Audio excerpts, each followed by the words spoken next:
Kaya yung mga mag-boyfriend-girlfriend dyan, yung relationship nyo, gawin yung partnership. Dahil dyan mag-uumpisa ang lahat. Dyan kayo magtatayo ng puno. Kumbaga yan yung magiging puno ninyo. Habang magkasama, magiging isang puno kayo. Kailangan nyo ng diligan yung puno na yun hanggang sa magbunga. Magkasama na yung pagbubungahin yun. Dahil syempre, yung tao na yan yung pwede mong asahan, yan yung pwede mong pagkatiwalaan ng lahat, kahinaan mo, pwede mong ipakita dyan, kalakasan mo, nang hindi ka i-judge. Dahil syempre, mahal ka ng taong yan, tinanggap ka ng taong yan, kung sino ka man. Ganun kami. Anong kahinaan ko, kalakasan niya, kahinaan niya, kalakasan ko. Opposite man, pero yun yung pinaka-the best doon. Kasi may sasalo, yung wala ako, meron siya, yung wala siya, meron ako. Doon pa lang naging balanse na. Kaya ganun yung relasyon na merong nararating. At wag na wag nyo alisin sa isip nyo yung mangarap. Wag na wag nyo alisin sa isip nyo yung tiwala sa sarili nyo na kaya to, palaging kaya to.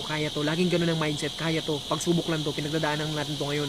Hindi to pang habang buhay. Ganun ang mindset namin palagi. Kaya hindi kami nawawalan ng lakas ng loob kasi hindi namin naalis sa isip namin na kaya namin lahat anumang pagsubok ang ibigay sa amin ng Panginoon.